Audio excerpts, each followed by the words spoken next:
And then, let me tell you a story. I'm gonna tell you a story about Adam and Eve. This is awesome, this is gonna blow your mind. This is my Adam and Eve story. I've told this a bunch before. So Adam and Eve, they're chilling in the garden. They're having a great old time. They're hanging out with God. They're enjoying all this fruit. Oh, it's awesome. You know, they're tending the garden. They're speaking identity to animals. They're speaking things into existence. They're having fun. They're happy. They're content. They're satisfied is the main key point I want you to realize. They were satisfied in the garden. It's a perfect world. Perfect people in a perfect world. Adam and Eve in the garden. God says, hey guys, don't eat of the tree of the knowledge of good and evil. Which is that?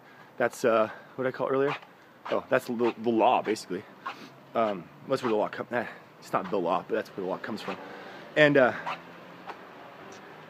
scratch that. The tree of the knowledge of good and evil, our awareness of right and wrong. Don't eat that. Don't consume that. Don't let that become part of you.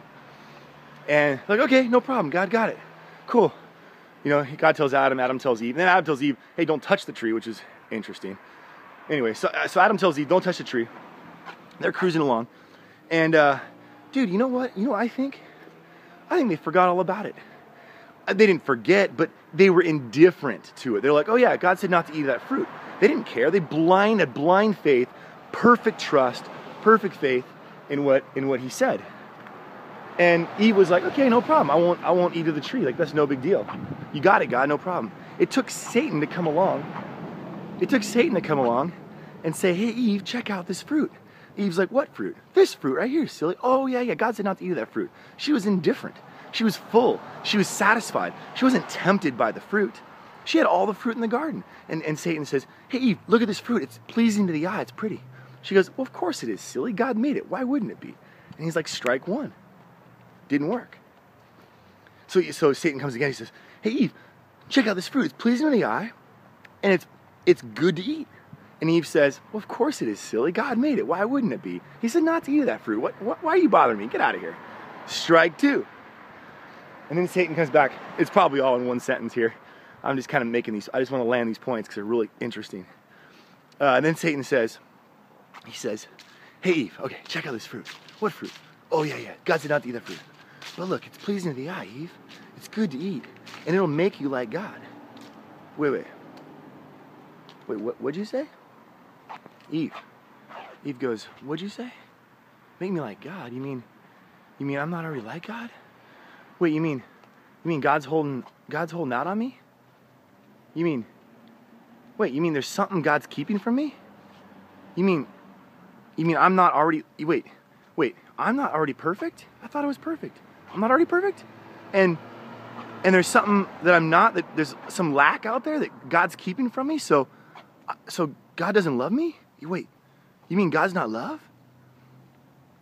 She believed the lie. She believed the lie. Check this out. If Eve would have lived by sight, she would have been right. She was perfect. She could see perfection. She lived in a perfect world. If she would have just lived by what she saw, she would have been right. But instead, she believed the lie of Satan. Satan used the goodness of God's creation to convince her and to deliver the lie. She wasn't tempted by the fruit. She was deceived. She was lied to. And the fruit was appealing. The fruit was appeasing. It looked nice. It was pleasing to the eye. It was good to eat. Everything was. God made all of it. It all was like that. There was nothing that was. I mean, it was all good.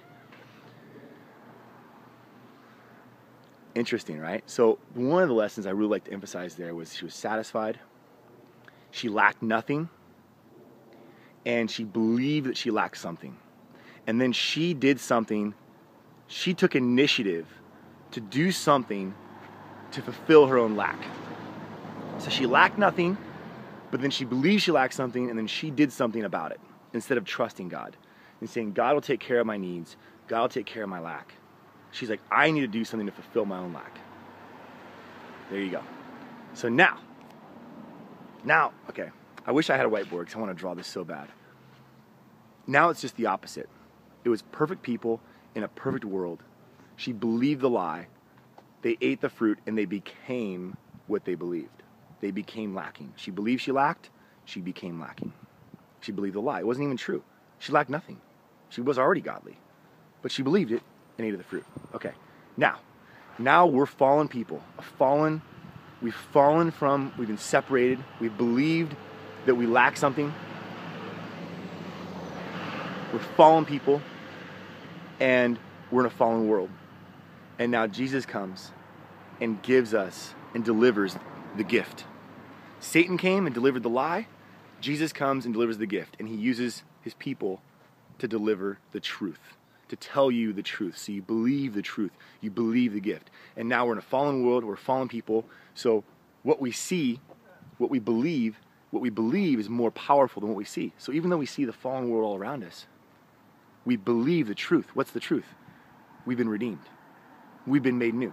We've been made holy. We've been brought back to union with God. And as we believe that, we move into it. And it begins to manifest in our life. And that begins the reality of our lives.